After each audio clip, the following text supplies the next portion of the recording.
Good morning students, how are you? Fine, very well. चलिए बेटा, कल हम लोगों ने चैप्टर स्टार्ट किया था sixth, price elasticity of demand. Price elasticity of demand का क्या मीनिंग था? It measure degree of change in demand in respect या due to change in price. ये मेजर करता है कि कितनी डिग्री डिमांड में चेंज हुआ due to change in price. इसका हमने एक मेथड डिस्कस किया था जिसका नाम था परसेंटेज मेथड। परसेंटेज मेथड को प्रोपोर्शनेट मेथड भी कहा जाता है। परसेंटेज मेथड एक टेक्निक है। किस चीज की टेक्निक? ये मेजर करने की टेक्निक कि percentage change in demand due to percentage change in price. भी कितने परसेंट प्राइस में चेंज हुआ तो उसके कारण कितने परसेंट डिमांड में चेंज हुआ। It measure percentage change in demand due to percentage change in price. ठीक है, ये मेजर करने की टेक्निक होती है। वो मेथड क्या कहलाता है? Percentage method. इसके बाद आपने इसका एक फॉर्मूला किया था, ईडी इजकल टू, ईडी का मतलब elasticity of demand. ED is equal to minus Q1 minus Q upon में Q इंटू में P1 माइनस P। ठीक है, ED is equal to minus Q1 minus Q upon में Q इंटू में P1 माइनस P। Q1 का मतलब न्यू डिमांड, Q का मतलब ओल्ड डिमांड, P1 का मतलब न्यू प्राइस, P का मतलब ओल्ड प्राइस। ठीक है, आपने दो न्यूमेरिकल्स भी डिस्कस किए थे इसके बाद आज आपको टॉपिक करना है degrees of elasticity of demand. Degree of elasticity of demand. चलिए, कल मैंने आपको कहा था इलास्टिसिटी ऑफ डिमांड निकालने की कितनी डिग्रीज होती है? 5 डिग्रीज। ठीक है, 5 डिग्री है। यहां पर टॉपिक क्या आपका? डिग्री ऑफ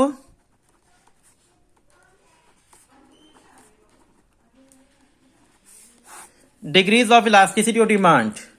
फर्स्ट डिग्री है आपकी परफेक्टली इलास्टिक डिग्री। कौन सी डिग्री? Perfectly elastic. ठीक है, परफेक्टली इलास्टिक क्या होता है बेटा? सबसे पहले इसके अंदर कर्व बनाना आपको।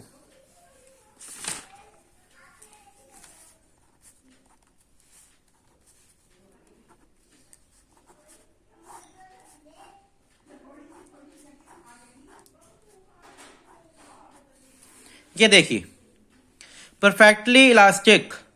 परफेक्टली इलास्टिक का मतलब क्या है? यहां पर ये आपकी क्वांटिटी है, ये आपका प्राइस। परफेक्टली इलास्टिक सिचुएशन वो सिचुएशन होती है जो प्राइस, यहां पर प्राइस क्या रहेगा? फिक्स्ड रहेगा। कहता है परफेक्टली इलास्टिक सिचुएशन क्या कहती है बेटा? कि जो प्राइस प्रिवेल है मार्केट में, उस प्राइस पर डिमांड कुछ भी हो सकती है, 0 से लेकर इन्फिनिटी तक। ये इन्फिनिटी पॉइंट है, 0 से लेकर इन्फिनिटी तक। जो प्राइस मार्केट में प्रिवेल है उस प्राइस पर डिमांड 0 से लेकर इन्फिनिटी तक कुछ भी हो सकती है। ठीक है, स्लाइटली प्राइस थोड़ा सा भी अप किया, स्लाइटली प्राइस थोड़ा सा भी अप किया तो डिमांड गिरकर 0 आ सकती है। ठीक है, जो प्राइस मार्केट में प्रिवेल है उस प्राइस पर डिमांड कुछ भी हो सकती है। ये डिमांड भी हो सकती है, ये डिमांड भी हो सकती है, ये डिमांड भी हो सकती है, ये भी। अगर हमने थोड़ा सा भी प्राइस अप किया तो डिमांड गिरकर 0 भी आ जाएगी। यानी परफेक्टली इलास्टिक मार्केट वो सिचुएशन होती है जहां पर प्राइस क्या होता है? कांस्टेंट। जहां प्राइस क्या रहेगा? कांस्टेंट। चाहे डिमांड कुछ भी हो जाए, प्राइस सबका क्या रहेगा? कांस्टेंट रहेगा। स्लाइटली अगर प्राइस अप कर दिया तो डिमांड गिरकर कितनी आ जाएगी? 0 आ जाएगी। ठीक है, दैट इज परफेक्टली इलास्टिक। अगर यहां पर आपसे कहा जाए ईडी क्या होता है, तो ED is equal to infinity. ED is equal to infinity. ठीक है, परफेक्टली इलास्टिक समझ गए? परफेक्टली इलास्टिक के अंदर प्राइस जो होता है वो क्या होता है? कांस्टेंट होता है। परफेक्टली इलास्टिक में प्राइस क्या रहेगा? कांस्टेंट रहेगा। ठीक है, जो प्राइस प्रिवेल है उस प्राइस पर डिमांड कुछ भी हो सकती है, 0 से लेकर इंफिनिटी तक। अगर स्लाइटली हमने प्राइस अप किया तो डिमांड 0 ही रह जाएगी। ठीक है, ऐसा कौन सी मार्केट में होता है? परफेक्ट कंपटीशन मार्केट के अंदर पढ़ा हुआ आप लोगों ने। परफेक्ट कंपटीशन मार्केट में ऐसा होता है। परफेक्ट कंपटीशन मार्केट के अंदर क्या होता है कि सबको अपने प्राइस सेम रखने पड़ेंगे। ठीक है, क्योंकि सबके पास सेम गुड है। थोड़ा सा भी किसी एक ने प्राइस ऊपर किया तो उसके पास कोई कस्टमर नहीं आएगा। सेकंड डिग्री होती है आपकी perfectly inelastic. Perfectly inelastic curve कैसी बनेगी? ओ एक्स ओ वाई, यहां प्राइस यहां क्वांटिटी। परफेक्टली इनइलास्टिक सिचुएशन वो सिचुएशन होती है जहां पर आपकी क्वांटिटी कांस्टेंट रहेगी, चाहे प्राइस कुछ भी हो जाए, कम हो जाए या ज्यादा हो जाए। परफेक्टली इनइलास्टिक में प्राइस आपका चाहे इंक्रीज हो जाए चाहे डिक्रीज हो जाए, आपकी डिमांड क्या रहेगी? सेम। देखो यहां प्राइस कांस्टेंट था, यहां डिमांड कांस्टेंट होती है। परफेक्टली इनइलास्टिक में आपकी डिमांड क्या रहेगी? कांस्टेंट रहेगी, क्वांटिटी कांस्टेंट रहेगी, चाहे प्राइस कुछ भी हो जाए। प्राइस चाहे आपका कुछ भी हो जाए, डिमांड क्या रहेगी? आपकी कांस्टेंट रहेगी। ऐसा किस केस में होता है? नेसेसरी गुड्स के केस में ऐसा होता है बेटा। नेसेसरी गुड्स कौन से होते हैं? फूड ग्रेन, ठीक है, स्पाइसेस, पल्सेस, इनके चाहे प्राइस इंक्रीज होए चाहे प्राइस डिक्रीज होए, हमारी इनकी कंजप्शन क्या रहती है? हमेशा कांस्टेंट रहती है। तो परफेक्टली इलास्टिक में डिमांड क्या रहेगी? कांस्टेंट रहेगी, चाहे प्राइस आपका कुछ भी हो जाए। यहां पर जो ईडी होती है, वो इक्वल टू जीरो होती है। यहां पर ईडी को क्या बोलते हैं? Equal to zero. यहां पर ईडी इक्वल टू इंफिनिटी, यहां पर ईडी इक्वल टू जीरो। ठीक है। थर्ड आपका होता है unitary elastic.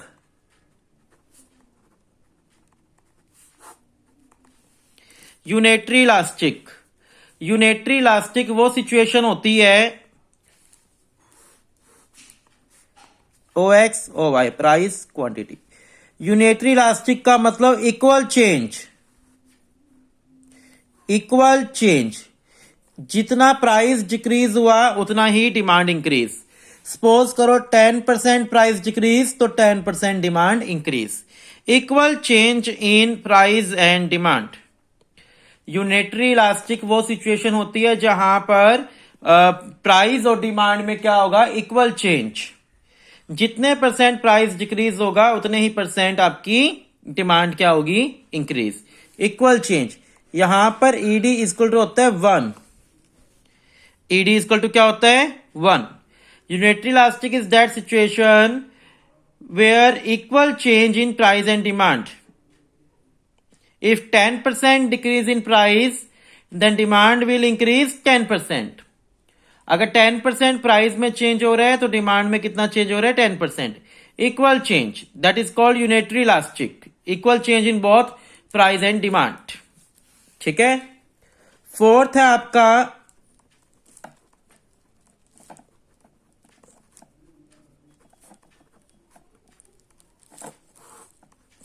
Greater than unitary elastic. इसका मतलब क्या है?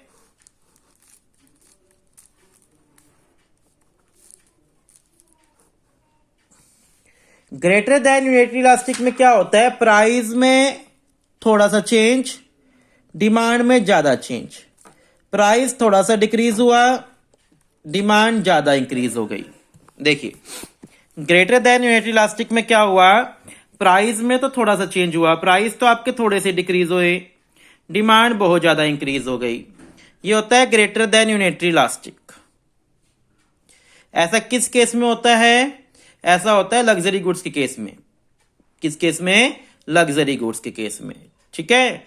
लग्जरी गुड्स में ऐसा होता है, प्राइस में थोड़ा सा चेंज, डिमांड में ज्यादा चेंज। क्लियर है बिल्कुल बात? यहां तक पॉइंट सारे क्लियर है।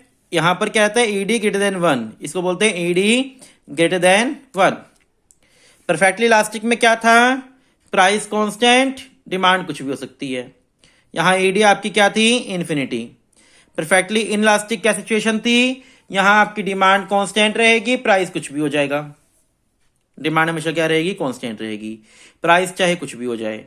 यहां ईडी किसके इक्वल था? 0 के इक्वल।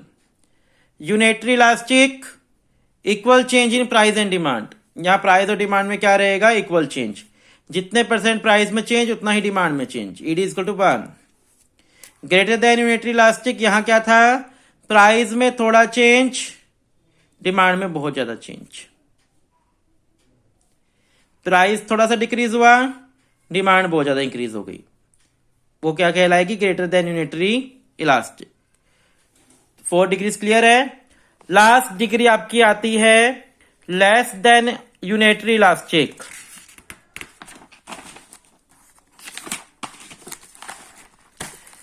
फिफ्थ डिग्री होती है आपकी less than unitary elastic. Less than unitary elastic, इसमें क्या होता है, प्राइस में ज्यादा चेंज, डिमांड में थोड़ा सा चेंज। प्राइस बहुत ज्यादा डिक्रीज हो गए, डिमांड थोड़ी सी, ठीक है। लेस देन यूनिटरी इलास्टिक क्या होता है, प्राइस में ज्यादा चेंज, डिमांड में थोड़ा सा चेंज, वो आपका क्या कहलाएगा, less than unitary elastic.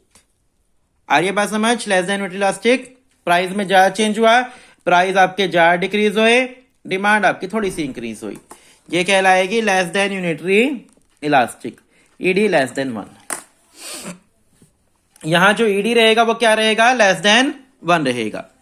Less than unitary elastic में प्राइस में ज्यादा चेंज और डिमांड में थोड़ा सा चेंज, प्राइस बहुत ज्यादा डिक्रीज हो गए, डिमांड थोड़ी सी इंक्रीज हुई, ठीक है। तो आपने 5 डिग्रीज पढ़ी अभी आपने, perfectly elastic, perfectly inelastic, unitary elastic, greater than unitary elastic और लेस देन यूनिटरी इलास्टिक। देखिए नेक्स्ट टॉपिक आपका factor affecting elasticity of demand, factors affecting price elasticity of demand. अब आपने जो डिग्रीज पढ़ी उसी के बेस पर ये कुछ फैक्टर्स है। अब आपको ये बताना है कि इन पॉइंट्स के बेस पर कौन सी डिग्री अप्लाई हो रही है।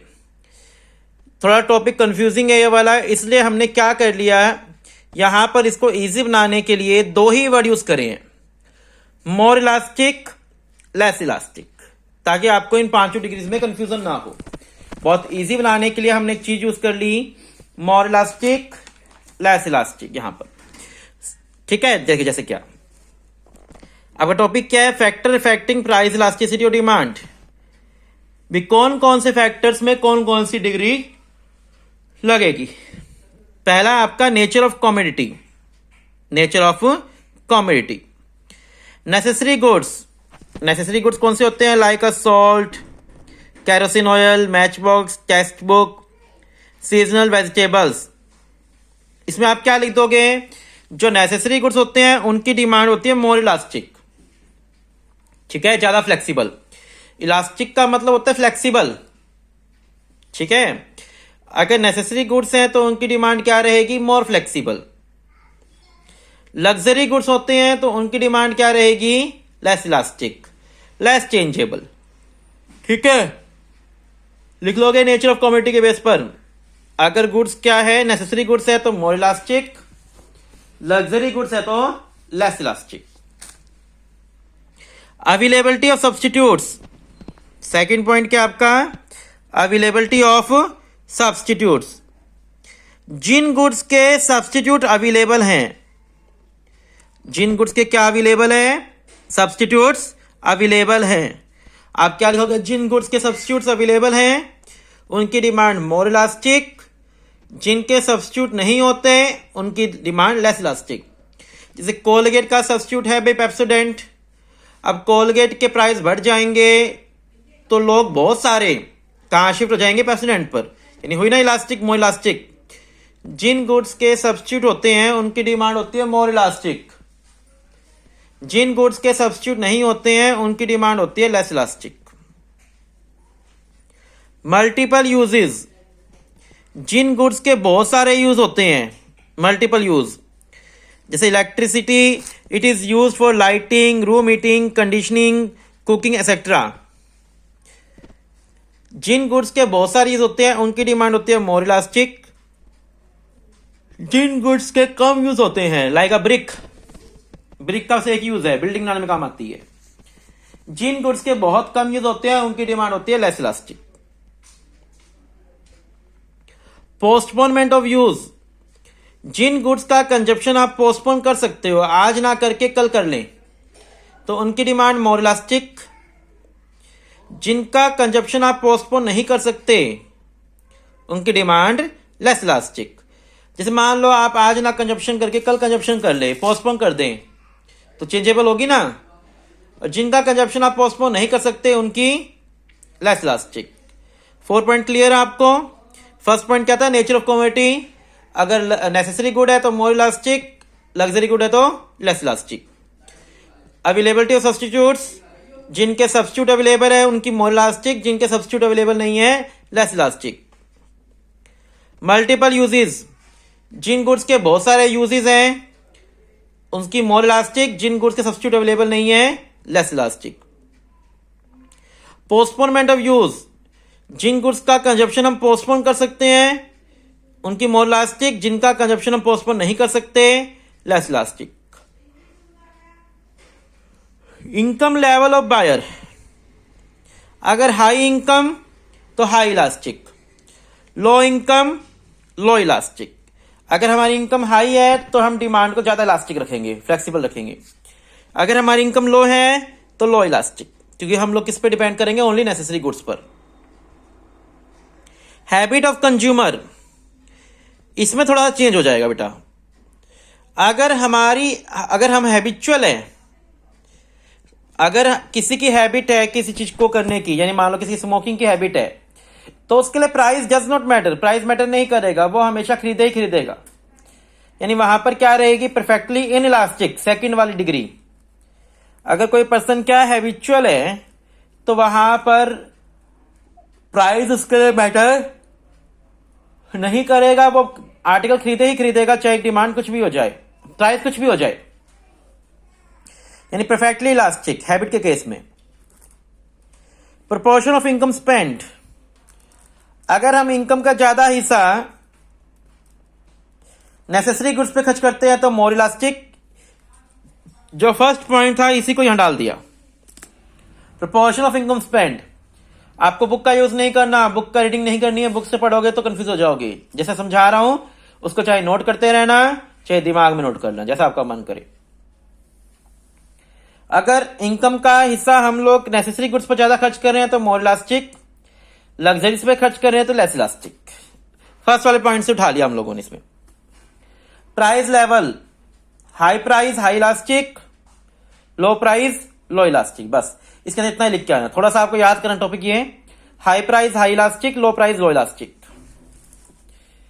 टाइम पीरियड, लॉन्ग पीरियड में मोर इलास्टिक, शॉर्ट पीरियड में लेस इलास्टिक। टाइम पीरियड में आप क्या लिखेंगे, लॉन्ग पीरियड है तो मोर इलास्टिक, शॉर्ट पीरियड है तो लेस इलास्टिक। ठीक है, लॉन्ग पीरियड में more elastic and short period में लेस इलास्टिक, टाइम पीरियड के अंदर। आ रही बात समझ। नेचर ऑफ कमोडिटी हो गया, अवेलेबिलिटी ऑफ सब्स्टिट्यूट हो गया, मल्टीपल यूजेस हो गया, पोस्टपोन ऑफ यूज हो गया, income level, high income high elastic, low income low elastic. Habit of consumer हो गया, अगर हैबिचुअल है तो परफेक्टली इन इलास्टिक। अगर इनकम का ज्यादा हिस्सा हम लोग नेसेसरी पे खर्च करते हैं तो more elastic, otherwise less elastic. Price level, high price high elastic, low price low elastic. Time period, long period में मोर इलास्टिक, शॉर्ट पीरियड में लेस इलास्टिक। ठीक है, बता रही समझ। चैप्टर आपका हो गया फिनिश। आपको इस चैप्टर में इतना ही करना है। उसके बाद मैंने आपको बोला था अनसोल्ड न्यूमेरिकल्स दिए हुए हैं पीछे, आपको इस चैप्टर के अनसोल्ड न्यूमेरिकल्स करने हैं। ठीक है, अनसोल्ड न्यूमेरिकल्स करने, कम से कम 5 अनसोल्ड न्यूमेरिकल करना, मुझसे चेक करवा लेना। ठीक है बेटा, thank you, have a nice day.